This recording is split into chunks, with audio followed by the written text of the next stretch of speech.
Film yang diangkat dari kisah dan kejadian nyata ini terjadi pada tahun 1945. Pertempuran tentara Amerika dan Jepang ini terjadi di Okinawa, berlangsung selama kurang lebih 81 hari. Sejarah menyebutkan bahwa perang di Pulau Okinawa adalah perang besar yang paling berdarah selama Perang Dunia Kedua. Pertempuran antara Jepang dan Amerika ini banyak sekali menelan korban. Namun di sisi lain ada hal yang luar biasa dalam pertempuran ini. Aksi menakjubkan dari salah seorang prajurit Amerika yang berada di medan tempur tanpa membawa senjata apapun. Namun ia berhasil selamat. Wah, yang benar. Memang bisa.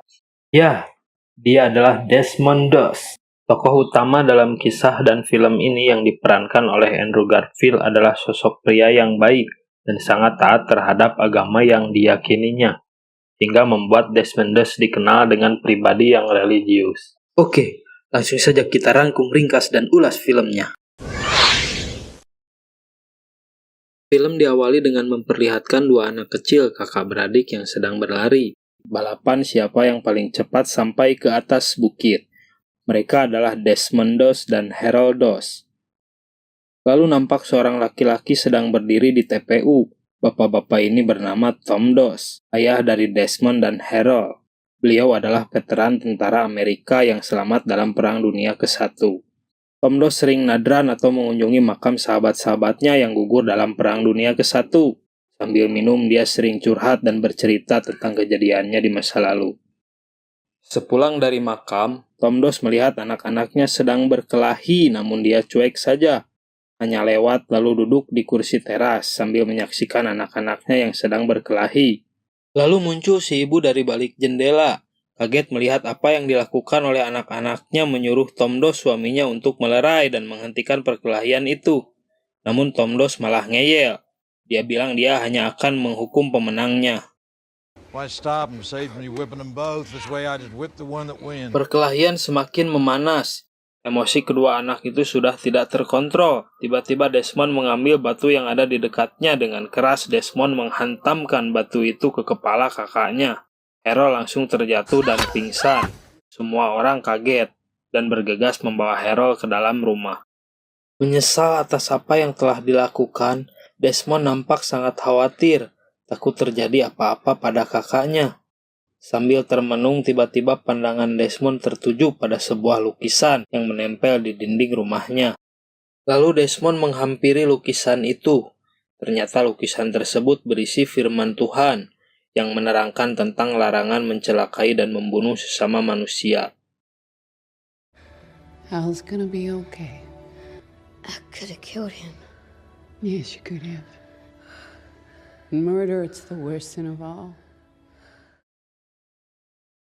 Singkat cerita, Desmond yang kini sudah dewasa nampak sedang mengelap jendela gereja. Tiba-tiba terdengar jeritan dari luar.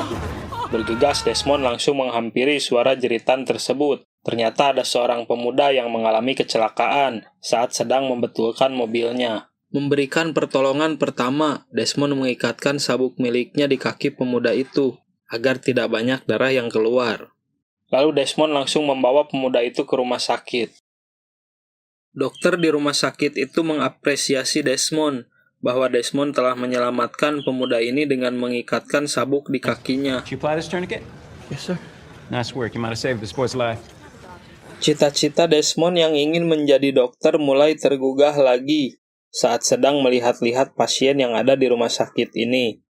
Namun tiba-tiba pandangan Desmond berhenti, terfokus pada seorang perawat yang cantik menawan. Oh my god. Lalu Desmond mendekati perawat itu. Semakin terpesona dengan kecantikannya, Desmond pun ingin berkenalan. Bingung harus memulai pembicaraan dari mana, Desmond pun hanya terdiam menatap perawat itu. Lalu berpura-pura menanyakan sabuk yang diikatkan ke pemuda tadi. My belt. Setelah mengetahui bahwa perawat itu adalah petugas donor darah, langsung saja Desmond mengatakan bahwa dia pun ingin mendonorkan darahnya. I'll give you mine. Akhirnya Desmond pun berhasil mengobrol dengan perawat cantik itu sambil melakukan donor darah. Besoknya Desmond datang lagi ke rumah sakit. ingin menemui Dorothy si perawat cantik itu. Saat di rumah sakit, Desmond melihat beberapa prajurit militer yang telah memeriksa kesehatannya. Terbesit lagi keinginan Desmond untuk menjadi dokter atau petugas medis di satuan militer di negaranya. Berdalih ingin mendonorkan darahnya lagi, Dorothy tampak kaget lalu tertawa mendengar perkataan Desmond tersebut. Dorothy mengatakan bahwa tidak bisa melakukan donor darah selama 2 hari berturut-turut. Well, Desmond, we can't take your blood 2 days in a row. Merasa baper dengan pujian dan rayuan yang dilontarkan Desmond, yang berbeda dengan laki-laki lainnya, Dorothy tampak mulai suka dan tertarik pada Desmond. Akhirnya si Desmond berhasil mengajak jalan dan berkencan dengan Dorothy, si perawat yang cantik oh my god itu. Dan semenjak saat itu mereka sering jalan berdua dan memulai sebuah hubungan. Lalu scene menampilkan keluarga Doss sedang menyantap makan malam. Tiba-tiba Harold datang dengan mengenakan seragam militer. Sontak semua terkejut. Lalu si ibu berkata, "Kenapa kau tidak memberitahu kita?" Harold pun menjawab bahwa ibu dan ayah pasti akan melarangnya. Sekarang negara sedang butuh bantuan. Negeri ini sedang berkecamuk. Banyak pemuda seusianya pun ikut mendaftar. Jika hanya bekerja di pabrik kertas, tidak akan menyelamatkan negara ini. Di sisi lain, diam-diam Desmond pun punya keinginan yang sama dengan kakaknya, bahwa ia pun akan mendaftar menjadi prajurit militer untuk mengabdi pada negaranya. Sang ayah yang tidak menginginkan anak-anaknya menjadi prajurit militer seperti dirinya pun nampak sangat marah. Lalu sang ayah Tom Doss mengusir Harold untuk pergi dari hadapannya. Get out of my sight. Singkat cerita, sambil mengantar sang pujaan hati pergi bekerja, Desmond pun meminta izin pada Dorothy bahwa ia akan mendaftar menjadi prajurit. Desmond tidak bisa berdiam diri, sementara pemuda-pemuda lain berjuang untuk membela negara. Desmond bilang kalau ia ingin mendaftar sebagai petugas medis, dia akan menyelamatkan orang, tidak membunuh orang. Merasa kesal dan sedih mendengarnya, Dorothy pun bergegas pergi sambil menangis. Lalu Desmond menyusul mengejarnya.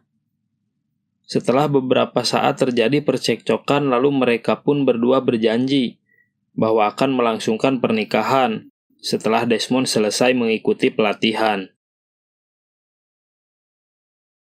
Lalu Desmond pun pergi mengunjungi ayahnya yang sedang nadran di makam sahabat-sahabatnya. Desmond berniat meminta izin untuk bergabung menjadi prajurit militer Amerika. Namun yang terjadi adalah percekcokan di antara mereka. Everybody else is doing it. Everybody else. Sang ayah tidak mengizinkan. Tom Doss tidak mau hal yang pernah terjadi pada dirinya dan sahabatnya menimpa anak-anaknya. Now my friends are there. Singkat cerita, Desmond telah menjadi prajurit militer Amerika dan pergi untuk mengikuti pelatihan. Saat sampai di kamp pelatihan, semua prajurit seangkatan Desmond mulai berkenalan satu sama lain. Randall Fuller.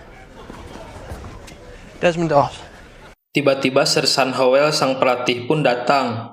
Semua prajurit langsung berbaris. Sersan Howell mengganti nama-nama prajurit ini dengan nama-nama yang aneh.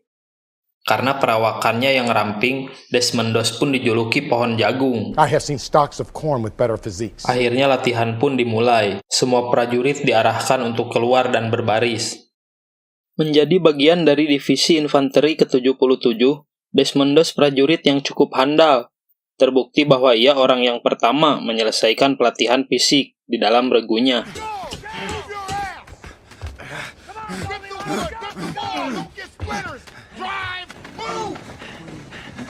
Hustle!